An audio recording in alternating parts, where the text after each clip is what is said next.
I want to talk about how these black promoters be acting like our stuff is overly sexual. That's what lie. Tell them another that's lie. what somebody it's a well-known company, a well-known online. Yeah, we gonna tell them. Phoenix organization that they promote like concerts and events. Our flyer is very tasteful, right?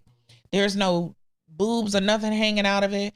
And then when I sent the write-up, I didn't go into deep. I just said that, you know, who was starring. Well, he's a BDSM dom. That's all I said his role was. But I said we would have demonstrations, performances, all these different things. I kept it very tasteful. Talked about that it's important to have these conversations. We're going to talk about health and wellness. We're going to have STI and HIV testing on site, all of this stuff. And he said our stuff is overtly sexual, but he promoted Punani Poets. I'm like, Punani Poets, have you seen what they do? I haven't seen it, but I mean, just Punani. That's what I'm saying. So just the name, Punani Poets have been around. Punani Poets have been around for over 25 years. They were on Real Sex. For a long time. And so I don't know what he talking about. Because when I went to that man page, all I saw was concerts and promoting Hennessy and you know. Yeah, and I kind of brought that back to them. I guess what my concern is like, you know, people like, oh, well, we promote black events, but then they're like, oh, well, you know, what you do is not our cup of tea. But what we're doing is what people need. Like, we're going to talk about, you know, LGBTQ issues in the black community. We're going to talk about ethical non-monogamy. We're going to talk about sex workers work, right, but sexual trauma, healing and overcoming that, sex and disabilities, you know what I'm saying? So I mean, it's about recognizing people and knowing that people have sex every day, and black people are not a monolith. There, you know, we definitely would not go on anybody's site and put something lewd or inappropriate, you know what I'm saying? Like on our IG or something, we might have a little bit more, you know, risque things, but when we're promoting our event, of course we know who the audience is. I was shocked, but not really shocked for conservative Arizona. But it's like y'all have sex. Sex is a big industry. People buy porn and all this stuff, but then they want to act like, oh no, I do. But, you know, but I'd expect that from white folks. You know what I'm saying? No, you don't. They're the ones that's like, hey. No, I expect it depends, pushback. I guess I expect the pushback to be because, again, our event is predominantly for black and brown and called indigenous, melanated, right? And so I expect the pushback from Caucasians, but no, believe it or not, like they was like, oh my God, we coming, like, you know what I'm saying? So, but to have our own, like, say, no, we're not going to promote you. We're not going to support that. That's not something that we're about. And I was like, but how did you get here though? You got here some kind of way. You didn't get here from the stork, bro. So somebody was doing something nasty at the house. Right. You know what I'm saying? So I'm just saying, well, that's why I told y'all that my podcast, more of my episodes have been sexual than non-sexual because it's something that people try to act like doesn't happen, but you was probably just sucking a dick last night. And now you know what I'm saying? Right, right. I mean, somebody was doing something nasty at the house. That's what I'm saying. Let's just keep it 100. Like, if you're an adult, especially because of course teenagers and children have sex as well. Right. But if you're an adult, you're having sex. Right. Right. Unless you're a nun or something. Now our goal is like when you over 18, you know what I'm saying? We just want you to be able to, like, if you're going to do it, let's get educated about it. You know, find your people, find your community, understand the rules about it, understand consent. Right. That's really important to us, is to talk about consent in anything. Like even in BDSM, you know what I'm saying? There's consent involved in that. And so even started?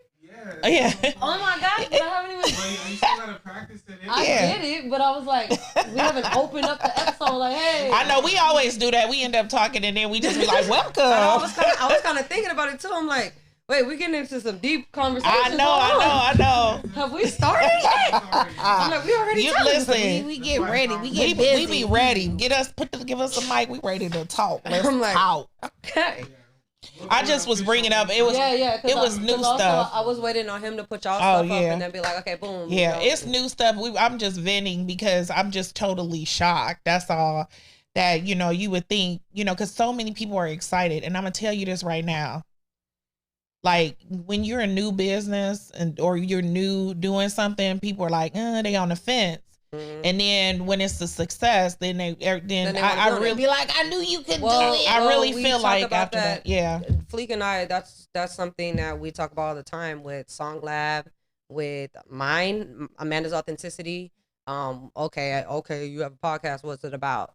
And that's exactly why, I don't know if you guys see, but I dress up for my stuff, and I dress up according to like the theme of whatever it is.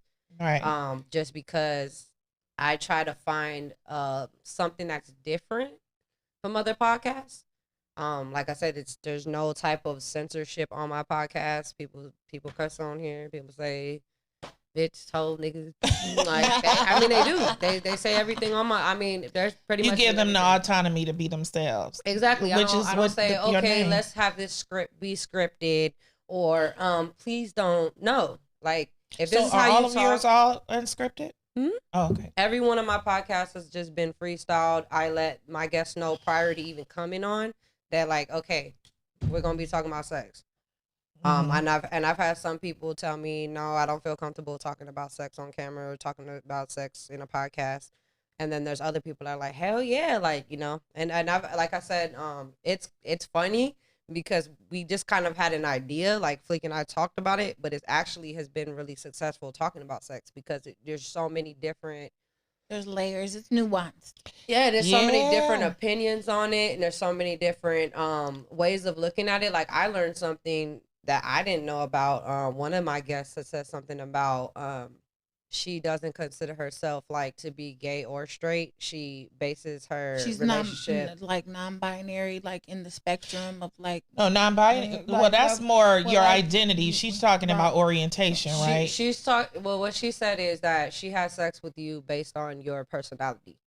Okay, so she's so typically that's called why can't I think of it? Because I learned it when my child was a teenager, and we went to this one in the person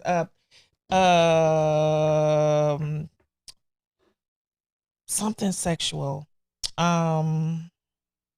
She doesn't care if you're trans, straight, bias, whatever. She doesn't care about anything pertaining to your it's sex. Called, it's just about your personality. If she falls in love. That.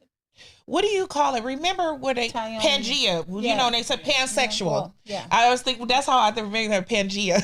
Yeah. Pansexual. Yep. So that's someone who they don't care. They don't. They don't identify what kind of parts you got. Mm-hmm. She says she falls in love with your personality. So if she loves you, I can't roll like that. I'm vibes, but I ain't that type of vibe. Like it's a vibe, but it ain't that type of vibe. Me too. Like, I got love for you, but I ain't about to be having sex with you. Yeah, no. Like, I believe in energy, right? I believe in all that. You know what I'm saying? But like when it comes to having sex with someone, that's a totally different ball of wax, and I need a penis in the room. Like, I need dick in the room. Like, run me the dick. You over there? Like, don't play with me.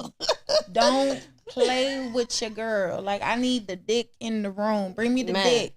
Like, don't play with me. No, like, put it on a plate. Well, another thing. Did she say put it on a plate? She did. Another thing for me personally, and I think this is where some of the males that I have had encounterships with hadn't understood me is sex for me is emotions. So I don't, even though yes, I can have love for a female and that's, right for them, I don't fall in love with a female. I am more passionate with males. So that's where it comes into play too. And I have actually noticed, especially as I've gotten older, that's another way you can tell that you're really feeling that person based on shit. Your pussy getting wet is You know how, like, I don't know if you guys have experienced it, but there's been times where I've had sex with males. Oh gosh.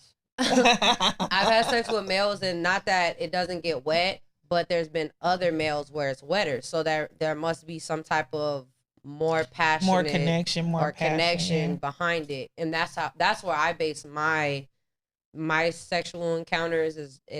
That's why it's hard for me to like just come off of just having sex. I have to have some type of actual emotions behind why I'm coming. Right. I'm coming not just because you're pleasing me, but because of the connection that we have. Right. So yeah. I agree with that. I mean, there's times where, I mean, to me, sex starts before you know what I'm saying, passion and the turn on and all of that stuff. That starts way before you get in the bedroom. You know what I'm saying? You ever had a conversation with somebody and just been like turned on and like, oh shit, I got wet and I ain't even sapiosexual. And we wasn't even talking about sex, but it was just like, oh, you just my ex, like, it's not even fine. Like I have like talked to someone like they just stimulated my mind in a way that I was just like, I'm very much a sapiosexual. I need to go to the bathroom. Yeah. I'm very much that. I'm very much a sapiosexual. I get turned on by intelligence. Like, as I've gotten older, like, I need your conversation. That's to like. Facts. Well, like, you can't just talk to me in any kind of crazy ass way. Well, you can talk to me a crazy way in the bedroom sometimes. No, but as she was stating before, like, it's definitely a turn off when someone is ignorant. Right. It's like you could be fine as hell, but you don't even know how to go pay your APS bill. That's crazy. Or you don't know how to work a computer, your phone, or nothing. We're gonna stop it there.